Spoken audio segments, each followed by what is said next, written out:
Oh, Hello. this is so strange because I know you a lot. I've seen you for, maybe 10 years, 12 years. I Oh, don't wow. know. How long is it since you were on Last Comic Standing? Well, I did the show twice. So the first time I was 18, so this the season 4, I was in college. No, actually maybe it was 2006. So no, I'm sorry, I was 21. And then the second time I did a couple years later to have my redemption, and I made it just as far. So I don't know which one you met me on. I was like, "Oh, I'm going to take this thing to the top." I'm like more, I was 2 years in the first time I did it, and then I was 4 years in, and I was like, "I've got this." And it was quite a moment of failure in my career, which I've had many. Yeah, but 4 years in, that's not a lot. Yeah, no, it's not a lot. But at the time, nothing else. So you're like, I'm the best. Or, I was always pretty aware of where I stood. I was embarrassed the first time I was on the show because it is a competition. And if we're really finding the best comedian, there is no way the best comedian in America has been doing it for 2 or 4 years or anything less than 10, because comedy, you get good at comedy by repetition. That's the only way to really get good. There's a couple phenoms, but whoever's been doing it the longest and is still has the most energy for it is always going to be the best. Yeah, but I remember I'm a stand-up comedian too, so I remember the first time I did it, it went okay. A lot of friends in the audience, and it went okay. But You did I Last Comic was Standing audition? no, I've never done. I was like, did they do done it an there? audition for a similar show in Sorry, Norway, and you meant the first time you did stand up. Yeah, I done stand up, and I was really annoyed at first when people said, "Yeah, you should do it for like 10 years, then you can call yourself a stand up comedian." I was So like, "Fuck you." annoying. But I don't think you can call yourself a stand-up comedian right away. I called myself one after I got on Last Comic Standing. I was like, okay, well, I'm a comic now. That's the name of the show. Just like when I was on Dancing with the Stars, I was like, I'm a star now. I was on a show called Dancing with the Stars. I was one of the stars. Like celebrity, Wheel of Fortune I was on. I'm like, I'm a celebrity now. So you wait till you get it. But I called myself a comedian right away because it doesn't matter how long you've been doing it. If it's in your blood, like you have that passion for it, you're the whole time, but you're not good for quite a while. And it's nice though, because I liked that there was something I could get good at based on just how much I did it. And it wasn't hard for me to do stand-up comedy. So I knew I would get naturally good because I just was inspired to do it all the time, whether it was good or bad. Yeah, I listened to the podcast you did when you talked about your special, and that you don't have a show. You don't have like, I'm going to work on this show and then we're going to film it. You almost wing it.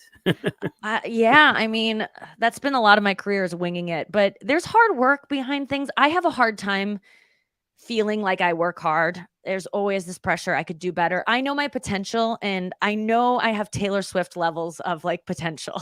If I worked as hard as she did, I feel like I could maybe, but I don't have that work ethic, and I like to make my job as easy as possible for myself. And I think it's probably easy for her to work that hard. She's that passionate. But for me now, to do the things that I could do to be a better comic, and not wing it, are just not fun. And I'm like having a lot of fun, and it's actually kind of working for me. So I'm like, I could be better or more prolific or more organized with everything, but I need help doing that. I'm never going to change the way I write and the way I create. I just know that I'm open to finding new ways, but fundamentally, that's just how I work best. So right now, I just have people in my life come in. I'm doing a new special. You're always working on a special. So this time I have a special kind of almost booked to tape it. And I'm going to hire assistant to come and help me, like a writer's assistant, just to keep track of my jokes and keep things linear, because I'm a grab bag when I'm on stage, just grabbing at whatever thing seems interesting for me to do next. I'm not coming up with it on the spot, but I'm not doing the bits in an order that makes any sense. And it can be a little bit non sequitur at times. Yeah, you don't have a red thread, and you don't have like a theme for the show. Or basically your theme is sex. Yeah, I mean, the theme used to be sex all the time because that's what I was interested in. And it were just the jokes that seemed to do the best because I had that passion behind it of curiosity and wonder and awe, and I had the energy behind it. But now I'm more I always said that I would stop talking about sex as soon as it didn't interest me anymore, because I was never talking about sex because I thought it was like my ticket in, or this is the easiest route, or that's what people like the most. It was just what I actually like to talk about. But this tour, I talk about sex probably 15% of the show at this point, and it used to be 100%, but it's just because my libido isn't as high anymore. I'm not as fascinated by sex. I'm aging, and I've heard it'll come back up with like right before menopause, and then it like dips. But for right now, I'm pretty like talking about sex is not that interesting to me because I'm just like, not as horny, I guess. Yeah. It's like you're really good at it. You have a lot of great sex jokes. Thank you. But I just like to talk honestly about it. Yeah, but the last special and the special before also, you had some different jokes, not about sex, and I thought they were also so good. It's like thanks. Doug Stanhope. I remember I said to a comic one time, I was like, he didn't like Doug Stanhope. He thought he talked about a lot of topics he didn't find funny at all. You can't joke about that type of stuff. And I said, I bet that Doug Stanhope can do Seinfeld material, and it's still going to be great. It's just that he's interested. Yes, and I totally agree. It's the same about you. I always saw that. Thank you. She can talk about so nice. everything. Because I think and I listen to the podcast a lot. Thank you. And you seem really interested in a lot of nerd stuff like history, and you sound about the same thing that I'm interested in, like dark subjects, interesting subjects. You don't go deep, you don't understand everything, the complexities. But I like to explore it in level. I get really intensely into things. I leapfrog from one weird like plane crash, conspiracy to like school shooting. But like I was really into Columbine for a while. And that's a thing I'm talking about in my act now, because I really like, I'm doing a whole bit about pedophilia, and because I read a lot about I'm interested about pedophiles. I don't know why. And it's something I was always ashamed of, but now I'm like, well, there's like murder podcasts, and girls are allowed to like murder, or people are allowed to really indulge in like gruesome murders and talk about it. And like, but, and I have a joke now that's like, there's a podcast like Murders and Martinis, but I pitched, pedos and pizza, and they were like, they're not responding to my emails, but I'm like, that would be, so I'm just talking about things. Yeah. So pedophilia, I'm not interested in sex anymore, but I'm interested in, just talking about things that I think are right below the surface all the time for all of us that we encounter in our lives, but no one's talking about it. And for me, that's pedophilia now. And it used to be sex, but now I'm old enough, and sex is kind of everyone. Sex.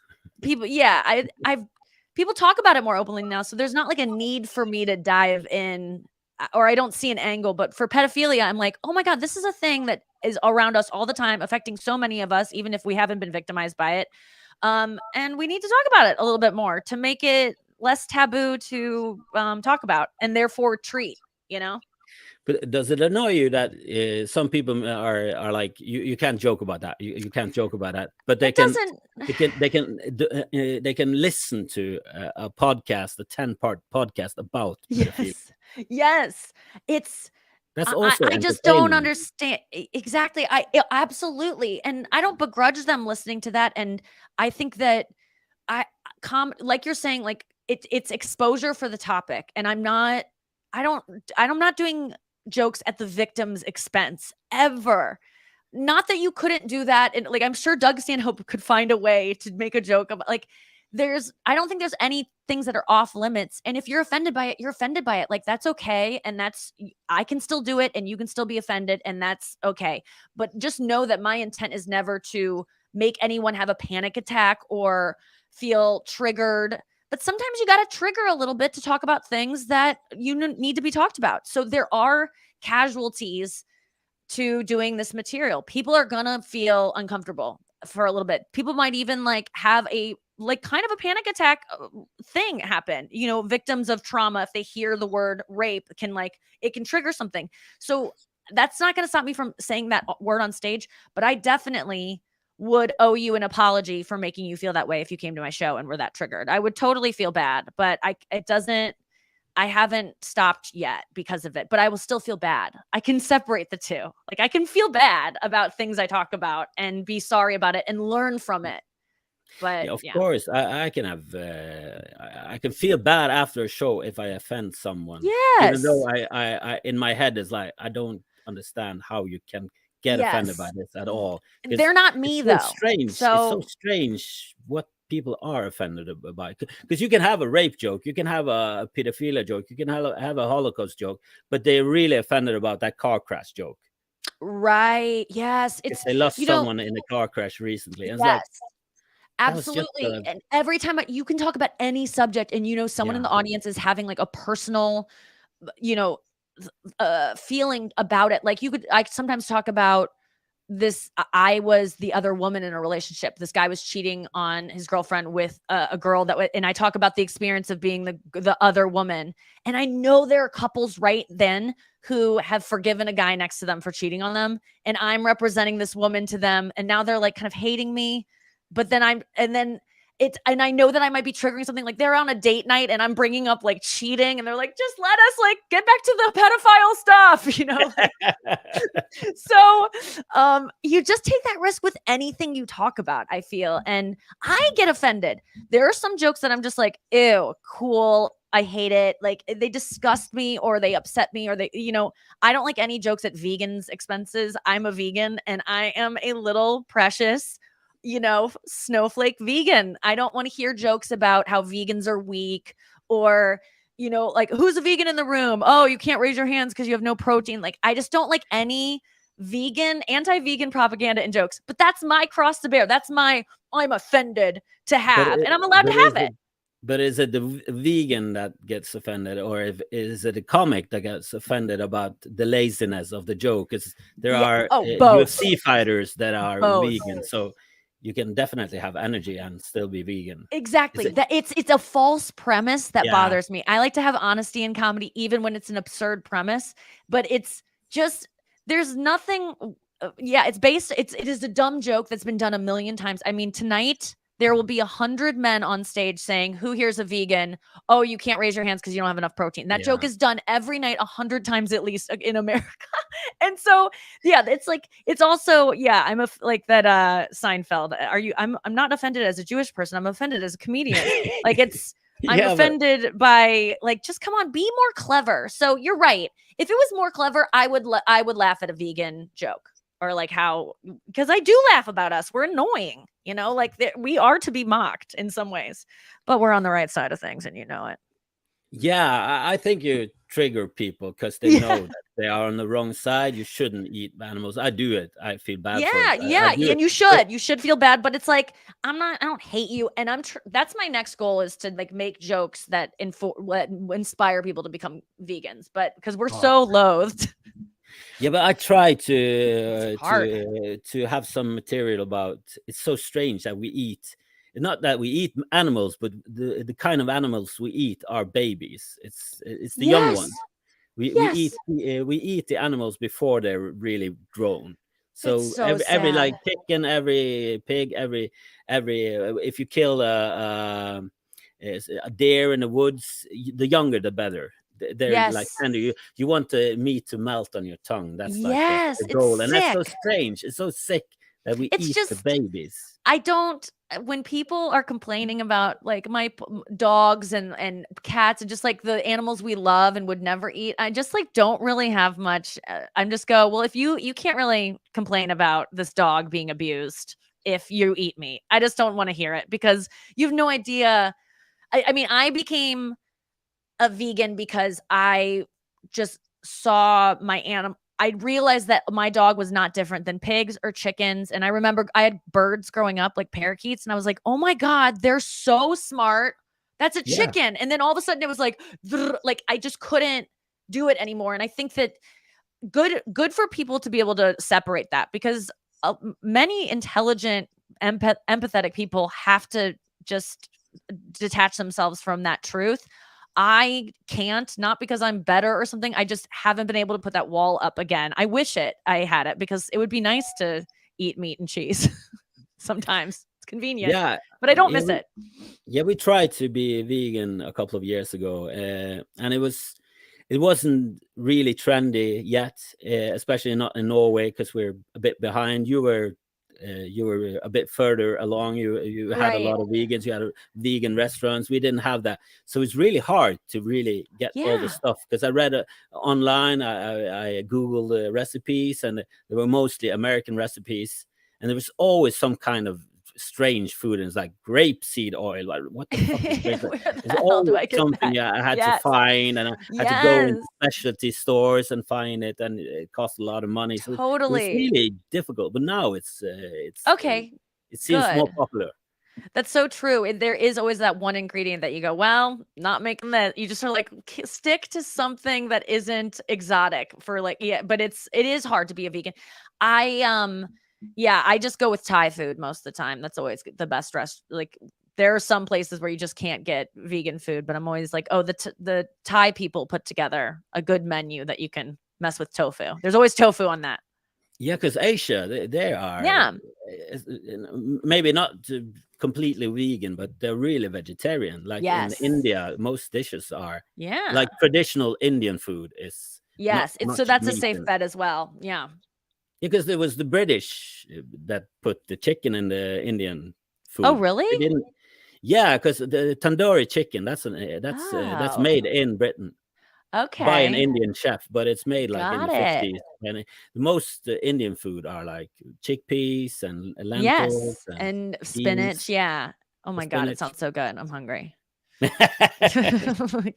time is it you live in St. Louis? I do. I live in St. Louis. It is, what time is it here? 1:48. Yeah. So it's in the afternoon, and I've just woken up a couple hours ago and packing. What time is it there? Is it 8? I'm guessing.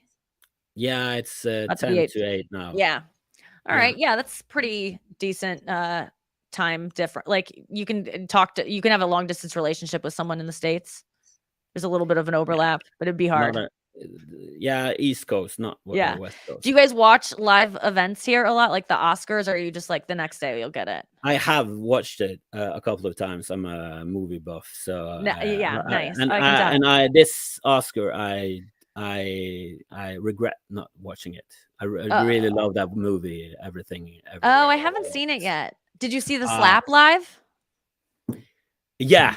No. I downloaded it the next day. Gotcha. And I saw it without spoilers, so I didn't know it was gonna happen. Oh, no way! That's so good. So you didn't look at any news, knowing because you wanted to watch the Oscars without any spoilers. So you didn't look. Yeah, the Oscars and the Super Bowl, I download the next day. Oh, smart. And I have to wait because the torrent doesn't come before like next day or. Got it. Next day. So you have to do a media blackout. Yeah, you can't go on Facebook, Twitter, and nothing. You can't read any newspapers, and because I feel like you're probably one of the only people that watched the slap live, like didn't know it was coming the next later. I like that you like removed yourself. That's and watched it like we all saw it. Just of like, did you instantly Google afterwards to go like, was that fake? Was it real? Are people talking about this? I instantly knew that it wasn't fake because I'm a comedian. Yes, I'm a comedian, and people were like, "Oh, that was staged," but how? How and why? Why was it funny? Like these are two. Like Chris Rock would never do something that wasn't funny, and that was that confusing. Like it just was not. His reaction afterwards is so genuine. He's in shock, and he just keeps on moving. He doesn't reference it. It's just like wow, and then he goes, and the next nominees are. It's the wildest thing I've ever seen. Remember the Oscars when they announced the wrong Best Picture nominee? That was, I remember thinking this is the craziest thing that will ever happen on live television. The Best Picture out of all the nominees, the Best Picture is the one. And then 4 years later, 5, whatever it was, we get the slap. And it's just like, you just don't think it can be topped of something that insane. No, you can't top the slap. If you're going to top the slap, it's going to be insane. But they had a streaker in the 70s. Yes, that's right. I remember seeing a clip. The English actor David Niven is on stage, and there's a streaker behind him, and he has I don't remember but he had some wonderful comment because British people are always great. Oh yeah, award shows. And you had the Indian or the Native American receiving the the Oscar for Marlon Brando's Oh yeah, that's Godfather. right. And So then someone interrupted Bob Dylan at the Emmys. Soy bomb. Remember that? Like ran on stage with a sign. I forget. Like, or no, at the Grammys. I'm sorry. Yeah, there are wild things, but the slap cannot be. It was just. I don't know. I'm still not over it, and I loved Rock's response to it in the special, which I'm sure you've seen. yeah, It was great. yeah, I didn't see that one live either, but Right, I've seen another it. live event. Yeah, it was great. Yeah, because I have a little son, so I need my Gotcha. sleep. So Yes. every How time old? he's 7. 7. Okay. Yeah. So That's a lot of I can start energy. doing it. I really wanted to see the Oscars. I didn't do it, but I really wanted to see the Oscars and the Super Bowl this time live because it's so much fun to just be there live. You can be on social media and you can listen. Yes, to it's you so can fun. read It the makes it comments. so much better to interact with everyone and see everyone's take on it. It's the only time I go on Twitter is for live events. Yeah, but it's perfect for live events. Twitter's It's the best. And it's so annoying and it's so demeaning as a comic to see how funny people are at Oh. once. You're in your head and it's like, oh, I'm gonna write a joke about this, and then you read Twitter, it's like, oh, I'm never gonna. I know that's what makes it fun. It's a race to the best joke, or it's a race to at least have that same joke that a bunch of people did around the same time, like, and then delete it. Just like, mine's not as good as his. It's like the seconds. It's like, I was 2 seconds before that. It totally is a game. It's fun. I gotta do that next time. I'm wondering what's coming up next. I missed Rihanna. I was flying during the Super Bowl, so I missed everything. But I loved Rihanna's performance. That's all I saw, and I loved it. People thought it was boring, but I was like, I thought it was great. Yeah, Trump hated it, but oh yeah, my dad also didn't like. My dad disagrees with Trump on everything, I guess, except that because I didn't realize Trump had said. What did Trump say about it? I think he said it was boring or something. Oh God, he is the worst. She can't sing and she can't dance or. Oh my God. Oh, just ridiculous. No, my dad thought it was like inappropriate for kids because she like grabbed her ass. And I was like, Dad, that is what I do on like, I would do something like that. Like it's in your face. Have you seen your stand-up? Yeah. I was like, he goes, not when kids are watching. I go, oh, do you think little girls are going to go like lift their ass up tomorrow? Like it's not, give kids some credit. First of all, and it's on TikTok all over, and gives kids some credit. When I was a kid, I looked at things adults did and I thought maybe I'll do that someday, but I wasn't like, I'm going to do it now. You know, you're a kid, you know, there's certain things that adults do and you don't, you know, it wasn't grotesque. I was like, Dad, you were on the wrong side of this. This was awesome. Yeah, it was a girl in Norway, or a young woman in Norway. She's an influencer and she was on Instagram and she said something about life is so much better when you just don't give a fuck. And her friend was holding a little bag and it was obviously cocaine. And people pointed it out and she took it away from Instagram. But people were so like, children are following you. You're like you're such a bad example. And it's like, I was a child and I loved Kurt Cobain, but it wasn't like, let's do heroin. It was like, yeah, he's fucked up. He's a rock star. He does heroin. Yes. I don't care. It's not like you're 14 years old. You understand that that's not the right way to go. It's like, they really think we're like kids. Yeah. I'm saying we're like when we were kids that kids are so stupid, and they are. Yeah, but they have also been children. They know how it is. Yes, they know that's why I'm always like, I would never have done it. But there's poor children nowadays. They are so impressionable. It's and yeah, it's funny that she posted a thing that was like, I don't give a fuck, and then she's like, oh wait, I do. With my friend in the background. Never give a fuck what anyone thinks unless your friend is doing coke in the background or has a coke baggie. That's so funny. Well, yeah, it's hilarious what people get upset and offended by, but I think Chris Rock made a good point, which is people need an identity and people are searching like to be known, and you can be and get attention, and one of the ways is to be a victim and just be offended. It was such a good point, because it's usually really boring people that are so upset about stuff because they don't have any. It's like white boring people that don't have like a culture, so we just have to be like, my identity is offended because we don't like have anything else to grasp onto. On behalf of minorities. That was a big thing for a while that sometimes I even get caught up in it. It's just it's hard not to, and it's just so funny.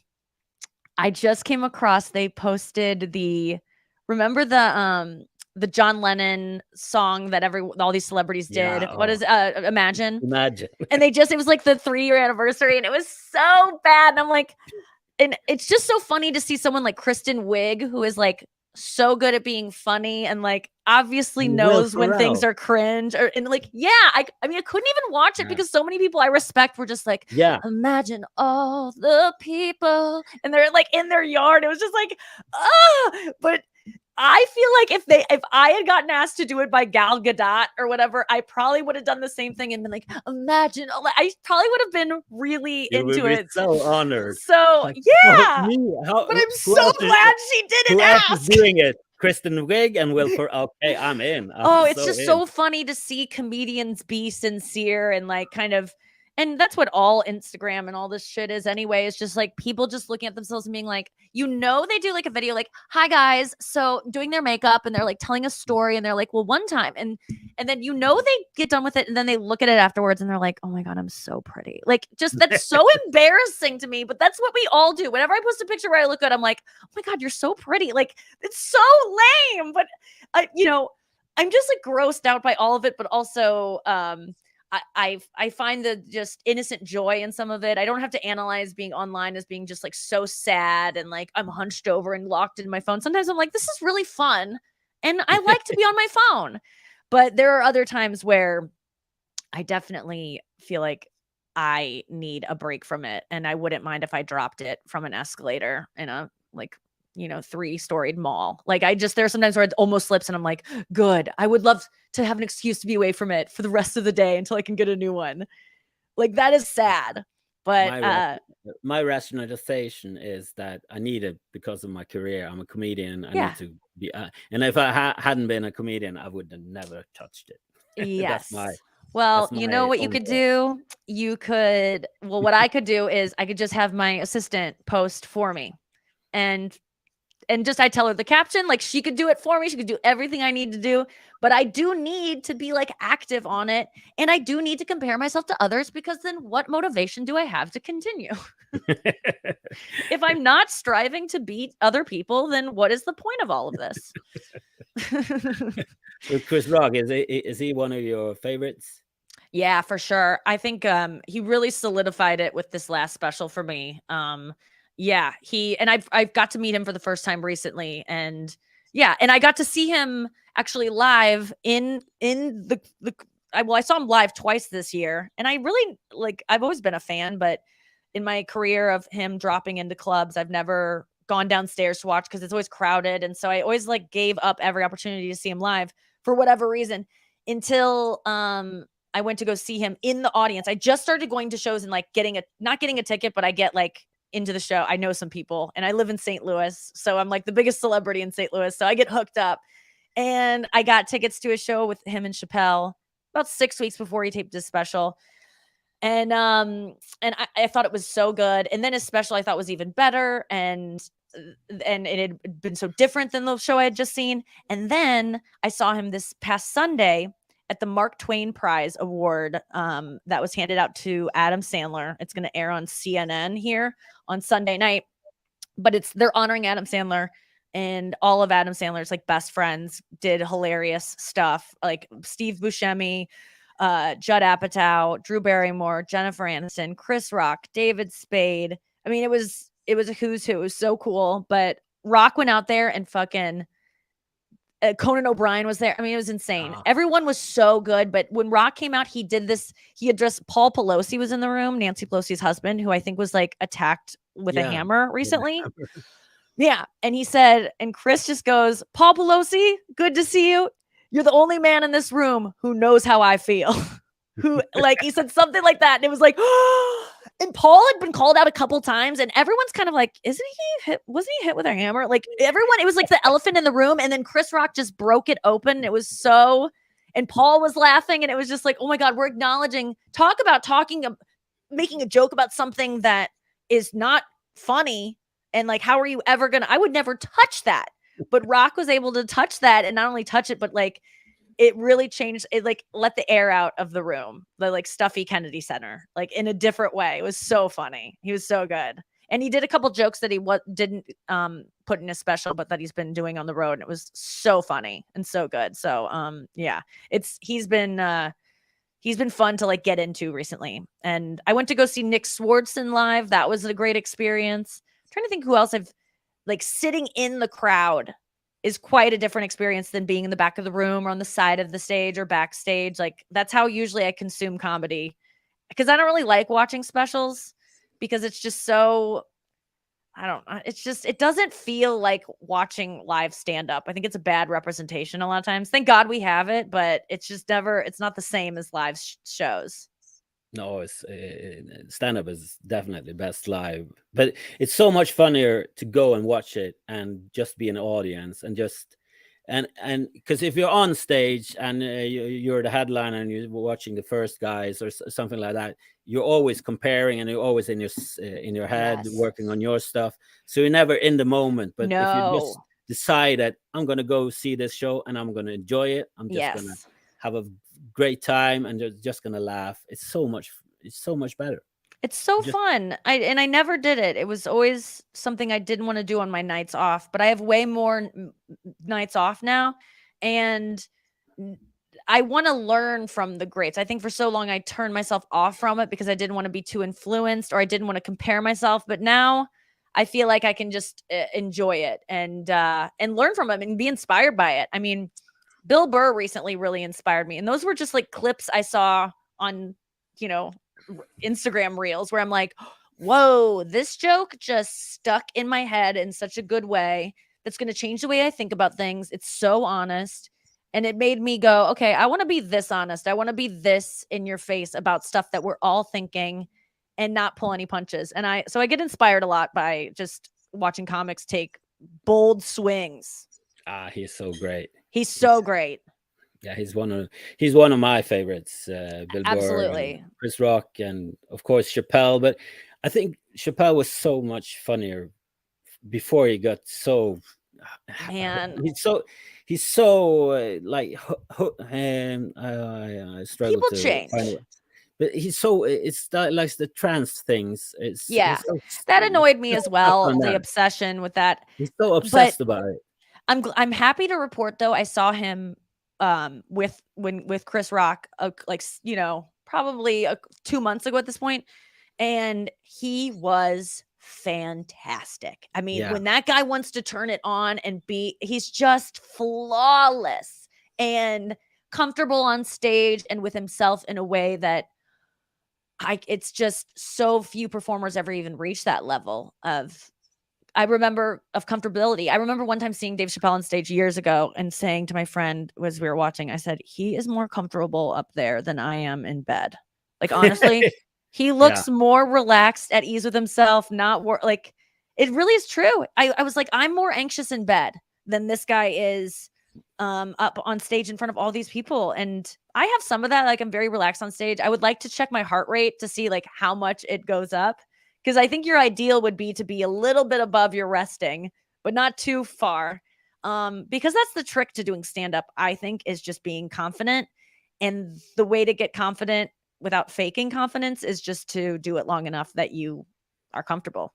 Yeah, definitely. And just be sort of yourself, mostly yourself, but a bit more like yourself, 110%. Like things you don't say to people, you can say on stage, but it has to be you. Yes. And I think that takes so long for me, it took 10 years to start talking like I do off stage, on stage. Then it's just, for whatever reason, it wasn't a conscious decision. It just started happening.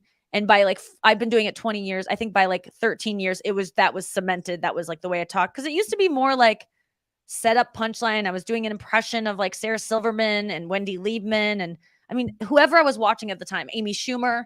And it wasn't like I was trying to be them. I just didn't know.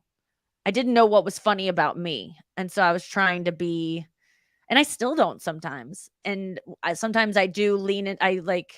It's rare that I've been noticing more often that I can make people laugh just by being like, not even trying to be funny is like, and I go, oh my God, I guess I'm just funny. Like whenever I get a foot massage, everyone in the place ends up cracking up at me. And I don't even know what I do. It's because I'm just like, oh, it's a little too hard. And I'm like, oh, thank you so much. Or I'm like, oh God.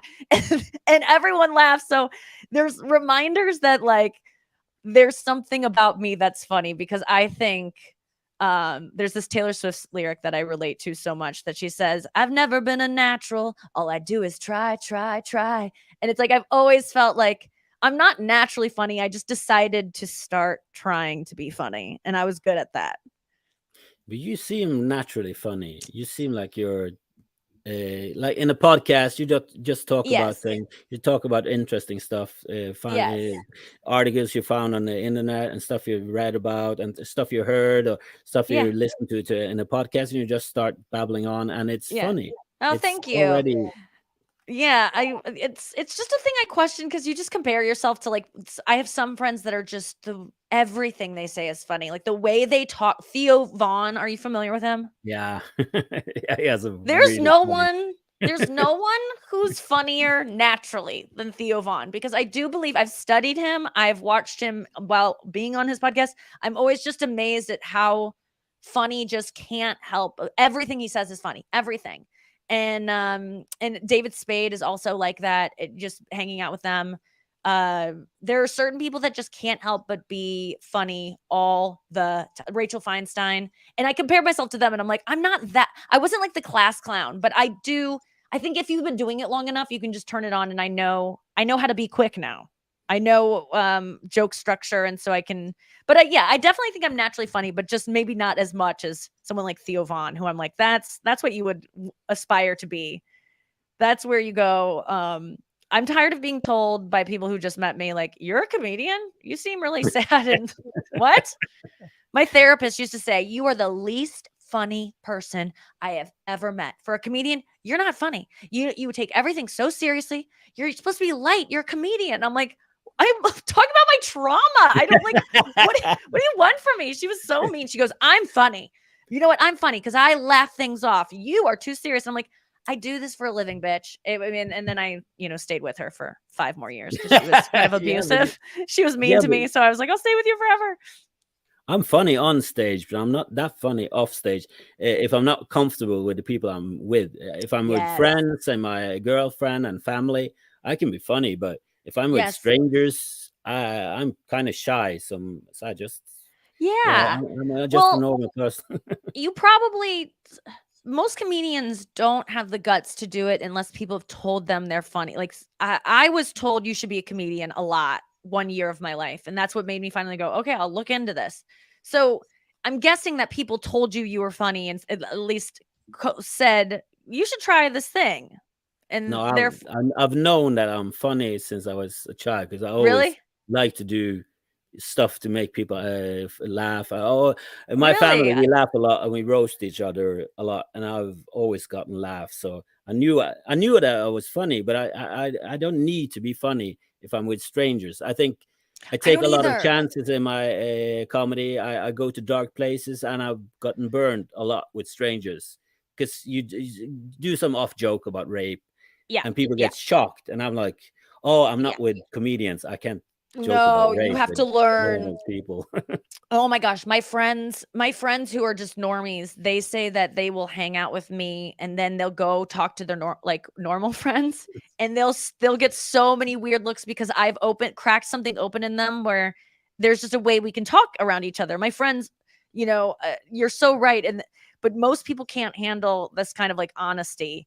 I think at this point people just expect it from me, so when I do it, they're kind of like tickled, but I mean, that was my whole like childhood, was just saying things and having people go like, oh, what did you just say? Like, it was more shocking things I would say of like very honest or very just being like, why? Like watching a figure skater on TV. I remember one time I was like, you can see his dick. And my mom was like, oh, you never say that word. And I'm like, but you can. What am I? Should I say penis? Like, who cares? Like, I just didn't understand what part of what I did was wrong because I could see it. And it's just things That's like not that. A bad word. No, but and I obviously got it from somewhere, mom. Like, and Yeah, so there's stuff like that, like just noticing that I just stayed quiet through high school and middle school because I would either go too far or do something really dark and like make people look at me weird, or I think I relate to what you're saying about like feeling like I should probably just keep it quiet because people don't really get my sense of humor. Yeah, but I don't get easily offended, and I can don't talk either. about traumatic stuff in my own life, in your life. I don't have any problem with it, and I can do it seriously. But I always have this urge to have some jokes thrown in, and sometimes you hold Yes. back. But if you're with people you trust and people you like and comedians, you can just Yeah. throw them out, and It people makes don't it judge you. easier. That's the whole Yeah. thing. Is that's why I love hanging with comics, because Yes, they we are don't all judge you at all. honest. No, And they don't. they judge you if you're hacky. If you do that vegan line, you get like, oh fuck you. Yes, yes. That's a But horrible thing I to can go say. to the Comedy Cellar and I haven't been there in 7 months, and then I just sit back at the table back there in New York, and there's just like whatever comedians are there, I can share something that happened to me that day in my relationship. I can talk about feeling like I have a porn addiction and we laugh about it, but you can talk about really honest stuff and Yeah. no topic is off limits. It's like we're all autistic. Yeah. Like we're just saying the bluntest thing. And that's what I love about it too. It's just nothing is, and because we can talk about stuff, we can work through things quicker. We're not like I hate boring conversation where you're not getting into some like nitty gritty stuff or someone's not being a little bit vulnerable. It bores me. And I want more people to be inspired to do it. I think that's why I talk so like I do on stage. It's like, see, this is easy. Tell me about your molestation. And people like come up to me after the show and they're like, I wasn't molested, but they're like, I was molested. And then as we're taking a picture, we'll be like, hi, say cheese. And she's like, I was molested when I was 3. And I'm just like, hi. Oh, I was like, really? Oh my God, that's crazy. Thank you for sharing that with me. And she's like, yeah, it was my dad. I'm like, oh my God. Like it allows people to talk about horrible things that are going on in their lives or in the past and talk about it more frankly. And it's really nice to hear that. I'm always so amazed when people candidly tell me about their molestations after my set. I'm like, okay, good. I got people to open up a little bit more. Yeah, and I love comics that opens up on stage. That I can open up. I can say stuff on stage that I've never told anyone before. Me too. I'm really ashamed of those thoughts or the thing I did, but I open up on stage, and if people laugh and they're with you and they like, I can see where you're going and I can see why you did that. It's just an affirmation that we're all fucked up. Nobody's normal. Yes, the laugh that you get is that saying they're sometimes laughing at you if it's so absurd, but there's a big fraction of the audience that is like, oh my God, I do that too. Like I have a disgusting joke where I talk about like pulling a tampon out one time in bed because I wanted to masturbate and I just needed to get it out of the way. And I've set it like on my bedside table because I was about to come, so I didn't want to like run to the toilet, So I was just like, I'll just set it on top of this can. It was like one of these a can. And it was an old can that I hadn't used in a while. So I just put my tampon on top of there. And then I forgot about it because I'd like, did what I needed to do. And then I went out of town for the weekend and I came back and there's like this tampon that's been sitting there all weekend. My room smells like a fish market and it's like horrifying. And at first I was telling that story and I was getting laughs, but I thought they were mainly laughing at me, like how gross, but it's not really gross because I explain it. I'm like, this thing that I had to do, it's not my fault I have a tampon in. It's not my fault that I think men can understand if you're about to orgasm, you don't want to go walk 20 feet and flush a toilet. So I get people to understand my thinking and it wasn't really, it was, I explain it, but I think at first people were so grossed out by it and that's why they were laughing. But then I had a lot of friends be like, I've also taken my tampon out when I've been in bed before and been so lazy that and so a lot of girls have done. I'm like, and now I'm like, okay, good. I'm not like totally disgusting. It makes me feel good. It makes them feel good. And we all have a good laugh. It is so much better to talk about these things, all the shameful things, all the things that you've been told you should never talk like that. You should never say that. Shame, especially women, they get all the blame, all the shame when it comes to sex and stuff. They're like, you shouldn't talk about your bodies. You shouldn't talk about that. And it's so much better if you're open and we're like, I don't like this about myself. I have these thoughts, but And people are But like, yeah, I have these thoughts. it's not my too. fault. It's not my fault that I have these thoughts. Like I can't help what I think. You really can't. Like it just kind of pops up. So it is nice That's to like to pedophiles. yeah, I It's like, can't like that I help that I am interested in that and it's just what I like and it doesn't mean that I'm a weirdo or like it can mean that I'm a weirdo but it doesn't mean I am a pedophile. Like that would be weird for me to be open, but I mean actually they probably would do something like that because they're sneaky bunch. But that's how they'll get closer is studying them. So don't rule anyone out. But I am just like not I was ashamed of being into pedophile stuff for so long. I told my friends at first, I'm like, here's this podcast. It's really good. I'm obsessed with it. My friends were like, okay, well, I don't really want to listen to this. I have kids. And so it was a little bit like, okay, is this weird? And then I eventually opened up on my podcast and talked about my interest in it. And then I was like, okay, no one thinks it's weird here. And then I'm like, okay, I can bring it on stage and then possibly put it in a special. Like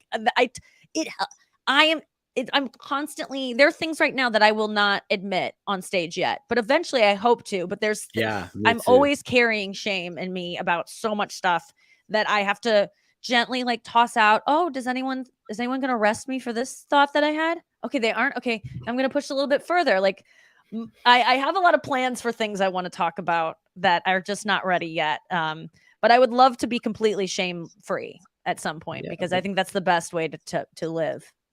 I think most pedophiles don't do anything. They just have the thoughts, they have the shame, and they bury it with them their whole life, and they die with the shame of being attracted to kids. But absolutely. I think most don't do anything. And I don't know that it's most, but I know that a huge percentage don't, and they're called MAPS. This is how much I know it. Minor, attracted, non-offending. Wait, non-offending, minor attracted. MAPS. Why are they called MAPS? Minor attracted PS. I forget what it is, but they're no MAPS is what it's called. Oh yeah. MAPS is if you're attracted to kids. No MAPS is non-offending MAPS. Okay. So there's a whole group of them and Reddit won't even let them have a subreddit to talk about this and to help each other and support each other. I think that's so wrong. It's so wrong. But the problem is that I have a whole perspective in my act now that about how pedophiles need support too. Honestly, the people that are attracted to kids, they don't want to be attracted to kids. Can you imagine? Like that would suck that if that was no one wants that. It just shows up in your brain and it's wrong. And it begets a really horrible action if it's not treated. But these people need somewhere to go to tell someone and to say, you're not a bad person that you have these thoughts. You just can't act on them. And here's how to not act, but they can't get help because they can't admit it to anyone because they'll be turned into the cops, even for thinking it's a thought crime. And it's something that I feel like passionate about because I think it could help a lot of people not be molested if we gave people who are attracted to kids a way to not molest kids. Yeah, because I think that's one of the things you can't even say to a shrink. You can't say it you can't say it to anyone because you can. You can be arrested, and that's so wrong because it's so taboo. But and I understand it. I have a son. I had him in kindergarten, and the thoughts goes through your head like, "Why are you working in this kindergarten? You're a grown man. What's your interest there?" But you just have to trust them because the chances are so small. They are so small, but generally don't trust men with your kids in any, but you have to sometimes just be more cautious with men. That's the rule. But I understand why people are charged up about it too, about like addressing being attracted to minors as a sexual orientation. That's a whole movement that if people are able to identify as it, you can make it so that they don't. But people are like, well, I don't want them in the same category as straight people or gay people. Like, we don't want to be, it's like, well, just like you can't help that you're gay or that you're straight, they can't really help that they want to have sex with children. They're not choosing that. And it sucks and it's disgusting. But I just feel wrong and it ruins lives. But it's the scourge on society. It's the worst thing. Yeah. And that's why I want people to be able to openly talk about it so that we can treat it and help protect kids from it happening, because it ruins lives and it begets more pedophiles and abuse and begets more secrecy and shame. It's like the worst thing for society ever. I always think about if we could have a society where no kids are sexually abused, like what that would look like. I mean, it would be it would be a paradise. I feel like the world would be amazing. Yeah. Because it's just, you don't know how often it happens, and how people don't really understand the frequency with which it's happening. And that, I think, and is another huge problem, is like, I've listened to enough podcasts that I'm like, oh my God, it's like you said, it's rare, but even so, it's not that rare. It's like always happening all the time. Yeah, the statistics on all the shit humans does to other humans is it's just horrible. Like 1 in 4 women are raped, and the statistics are always like, is that really true? Because I read sometime a while ago that 80% of women get stalked during their lifetime. 80% of women get stalked. Oh my God! And if I had been stalked like that, like by a bigger, like a threatening creature that could really harm me, I would be so afraid. I would never leave my house. I mean, we're like rabbits. I feel like that's the percentage for like a rabbit being stalked by like a wolf in its lifetime. Like, honestly, it does feel, I mean, I don't doubt it. I mean, I'm sure I've had some sort of stalkers, but like being followed or being just harassed, I mean, it's commonplace. It's just it's the way it is.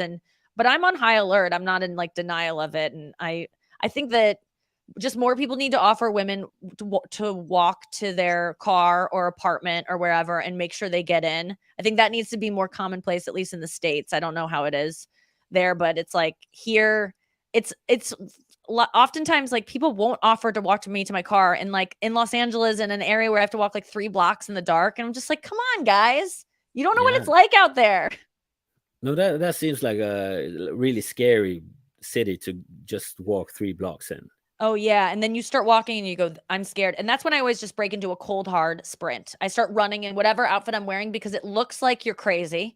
And the person is going to it's going to change whatever plan of attack they had, because you're sprinting, and they might think that someone's already chasing you, and they might go, she's taken, or whatever. So I always run like the 4 blocks just in a cold, hard sprint. Yeah, you'll be definitely safer in Norway, but you're not going to be safe. Not from stalking or rape.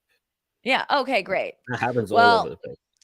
Yeah, that one is You're global. probably going to be raped.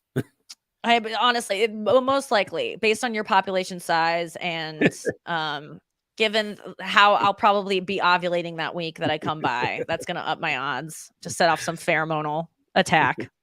But have you ever been in Norway or Scandinavia? No, never. This will be my first time. I'm very excited. Just what's your thoughts on Scandinavia? Do you have some stereotypes in your head? I mean, I'm friends with Daniel Simonson. Do you know that comedian Daniel Simonson? Yeah, he's from my town. He's a good friend. Okay. Well, that's my that's all I know about you. He's strange. He's not a good representation. He seems like a Norwegian just turned up a little bit. He's amazing. He's one of my favorite people. He's so funny and blunt and just honest and cool and nice. So I think it's actually a good impression to have of the Norwegians. And also, my favorite movie is The Worst Person in the World. I've seen it more times than any other movie in recent time. And so I fell in love with your language and just the scenery in that. And so I'm excited to just go see where my favorite movie was, the country that it was shot. That's in Oslo. Yes, I know, but I'm close enough. Yeah, but that director is really Oslo. He's all his movies takes place in Oslo, and that's, oh my God, I gotta see more. End of a trilogy. Yeah, oh really? Yeah, because it's not they're not trilogy connected of him shooting, but it's an Oslo trilogy. Okay, cool. I loved it. The cinematography was beautiful. It made me want to come to your country, and so I was excited. But how far am I from Oslo? Could I make a pit stop over there? You're in Oslo. I am. Yeah, that's where you're doing your show. Okay, that's what I thought. Okay, good. Oh yeah. So that's the biggest city in Norway. It's okay, I'm so excited. Yeah, I'm gonna go to all the places in that movie and see, because it was and so my favorite movie is from your country, so I'm excited to go. I'm trying to think of other things. You're nice, clean, white, quirky, awkward sometimes. I don't know. You're basing this on Daniel. I know. I am. That's all I have. But he's even strange in Norway because he's. I would bet so. But he's so funny. So I mean, his sense of humor. He's one of mine too. Great one-liners and just so talk about someone who looks uncomfortable all the time, really. But when he's on stage, he looks uncomfortable. He looks comfortable with whatever he is. You know, like he might make you uncomfortable, but he's comfortable and you know it. He's a strange dude. He started doing stand-up. I started up a club in Bergen. That's where I'm from. Oh, cool. The biggest city is on the west coast of Norway. And he started in our club, and he was so horrible in the start because he was as honest as he is, but but he had he had no stage presence and delivery. He had the same presence, but he wasn't funny. So it's just awkward, and it was just cringy. So everybody was just cringy, and they were so hoping that we would make this funny because he was like, I have stayed in a sanitarium. I've been in a sanitarium because I had so much anxiety. And then there's no punchline. Really good dude. It was just a guy oversharing. Yes, he would have nothing. I mean, everybody he was makes me laugh. He's another guy that's just funny the way he talks, like his cadence. And you just did a perfect Daniel Simonson. He was like, he always cracks us up. He's a great, whenever he comes to the Comedy Cellar and I see him, I'm always like, join my table now. You are hilarious. You are going to spice things up. I am just going to ask you things like a jukebox, and you're just going to answer me about your like personal life. He's just an open book too, which I really appreciate. Yeah, I love that guy. He's going back to Bergen, I think, next week, and I'm gonna have a lunch with him because he's nice. He's one of my oldest friends in comedy, and he wasn't even funny in Norway, and he left and he started going to his clown school in France, in Paris, and then he moved to London. How do I not know this? That's crazy. And he got kind of big in London, like in the UK. He won some prizes. And he won some contests, and he started warming up for bigger comedians and started touring. And he got on TV, and then it was like, oh, I'm going to New York.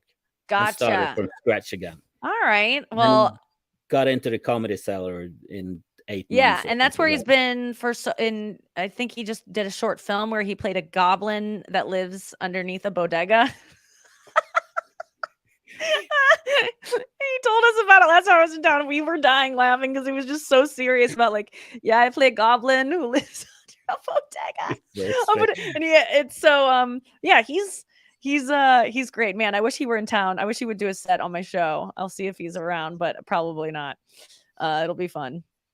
Did you start in St. Louis, or did you start at college? I started in college, but I went away to school, so it was Colorado at first, and then it was St. Louis is really where I started because I would come home for summers and go here and go to the comedy club here. So it's where this is kind of like my my core group that I hung out with. I did like a comedy class and got in with them. So yeah, you started doing a class. Yeah, I went to an open mic and just saw a class, little flyer, and I was like, oh my God. And my dad was like, you should do that. My dad took me to the comedy class or to the open mic. And so yeah, it was just advantageous that it just happened to be a comedy class starting the next week that I first went to this comedy club and checked it out.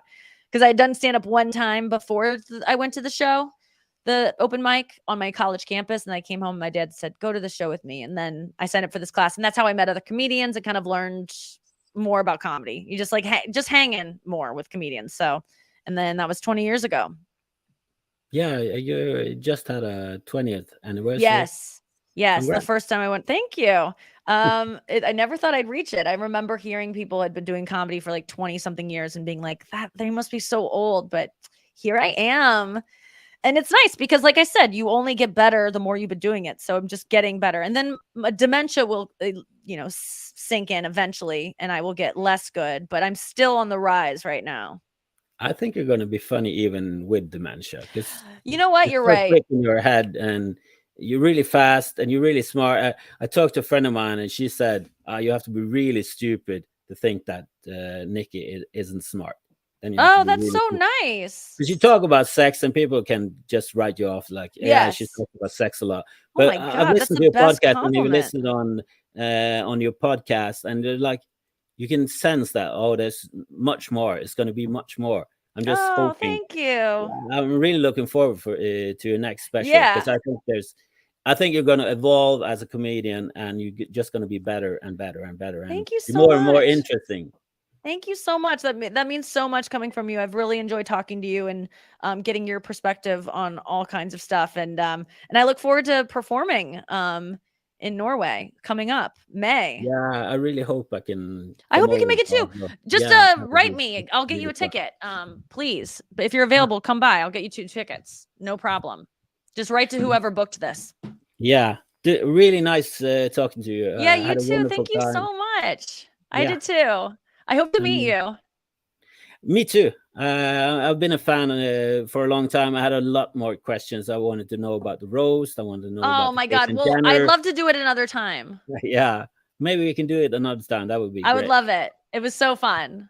Best of Thank luck. you. And hope you kill in Norway, and I hope you sell out, because thank you so much. Should really come.